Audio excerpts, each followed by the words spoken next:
क्यों लाखों तक पहुंच जाता है कोरोना के इलाज का खर्च? जानिए प्राइवेट अस्पतालों की कहानी।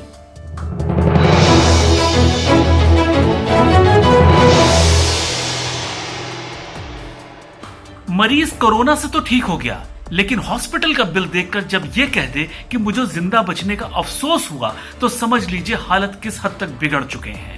अमेरिका में पिछले दिनों कोरोना से ठीक हुए शख्स को अस्पताल ने 8 करोड़ से ज्यादा का बिल थमाया, जिसे देखकर उसने ये बात कही।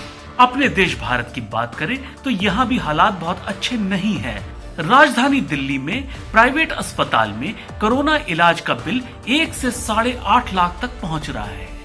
उसमें भी हॉस्पिटल्स पर नजरअंदाजी, ठगने जैसे आरोप लग रहे हैं। कुछ प्राइवेट हॉस्पिटल्स की रेट लिस्ट भी सोशल मीडिया पे वायरल है, जो ये बताती है कि किस तरह से आपदा को अवसर में बदला जाता है। प्राइवेट अस्पतालों पे लग रहे तमाम आरोपों के बीच हमने ये जानने की कोशिश की है कि आखिर बिल का मीटर इतनी तेजी से क्यों भाग रहा है। जो अस्पताल के डॉक्टर्स हैं, हेल्थ केयर वर्कर्स हैं, जीडीए है, नर्सिंग स्टाफ है, हाउसकीपिंग स्टाफ है, फ्लोर मैनेजर्स हैं, एक्सरे टेक्नीशियंस हैं, रेडियोलॉजिस्ट हैं, इन सब को फुल पीपीई किट पहननी पड़ती है और ये सिंगल यूज होती है, डिस्पोजेबल होती है, इसका रीयूज नहीं कर सकते हैं। इवन यहाँ पे N95 का जो मास्क है उनका भी रीयूज नहीं होता। तो इन कंज्यूमेबल्स की कॉस्ट एक्स्ट्रा हो जाती है, जिससे ट्रीटमेंट महंगा हो जाता है। और इसके अतिरिक्त बात करें तो बिकॉज मैन पावर की आवश्यकता अधिक होती है, प्लस मैन पावर का रिस्क बढ़ जाता है, तो इसलिए उनको सैलरी और रिन्यूमरेशन कुछ एक्स्ट्रा देने पड़ते हैं, जिसकी वजह से हमारी जो कॉस्ट है ट्रीटमेंट की, जो फिक्स कॉस्ट है वो बढ़ जाती है। कुछ हॉस्पिटल्स, कॉर्पोरेट हॉस्पिटल खास करके जो दिल्ली और मुंबई और बड़े शहरों में हैं, उन लोगों ने कोविड-19 पैंडेमिक के दौरान अपने इलाज के कुछ बड़े बड़े पैकेजेस निकाले हैं, जो बिल्कुल ही कॉमर्शियलाइजेशन है हेल्थ केयर सर्विस का। ऐसा नहीं होना चाहिए। हॉस्पिटल्स ऐसा भी दावा करते हैं कि उन्हें पहले से ज्यादा लोग काम पे लगाने पड़ रहे हैं, क्योंकि कोरोना वार्ड में ड्यूटी 6 घंटे से ज्यादा कर पाना मुश्किल है। वहीं आम शिफ्ट 8 घंटे की होती है। इस वजह से हॉस्पिटल 25% ज्यादा स्टाफ को काम पर रखने को मजबूर है। अब स्टाफ काम पर आएगा तो उसका सैलरी का इंतजाम भी देखना होगा, जिसका बोझ किसी न किसी पे तो पड़ना तय मानिए। हालांकि प्राइवेट हॉस्पिटल की एक गैर सरकारी body FICCI health service committee इस बात पर राजी है कि सरकार रेट फिक्स कर दे। दिल्ली में कोरोना के बढ़ते प्रकोप के बाद गृह मंत्रालय एक्शन में आया।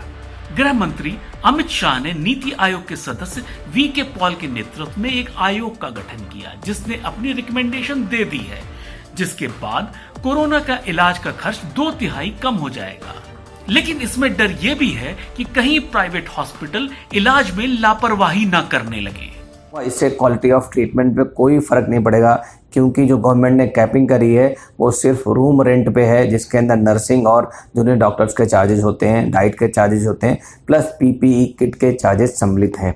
इसके अतिरिक्त जो लैब टेस्ट हैं, रेडियोलॉजिकल टेस्ट हैं, सीटी स्कैन हुआ, एक्सरे हुआ, ईसीजी हुआ, या अन्य कोई जांचें हैं, अन्य डॉक्टर्स विजिट्स हैं, वो इसमें इंक्लूडेड नहीं है। तो इसलिए चूँकि जो क्वालिटी ऑफ ट्रीटमेंट है वो डिपेंड करता है डॉक्टर्स की विजिट्स पे, लैब टेस्ट पे, रेडियोलॉजिकल टेस्ट पे, और जो दवाइयाँ मेडिसिन कंज्यूमेबल चल रहे हैं उन पे। तो मेडिसिन और कंज्यूमेबल भी इस पैकेज में इंक्लूडेड नहीं है। तो इसलिए बिकॉज ये वेरिएबल कॉस्ट है, इस पे कोई कैपिंग नहीं की गई है, तो इसलिए क्वालिटी ऑफ ट्रीटमेंट पे कोई फर्क नहीं पड़ेगा। जहां देश में कोरोना के मामले 4 लाख तक पहुंच चुके हैं, वहां देखना ये होगा कि सरकार ऐसी हालत में प्राइवेट अस्पतालों को मनमानी करने से कैसे रोक पाएगी।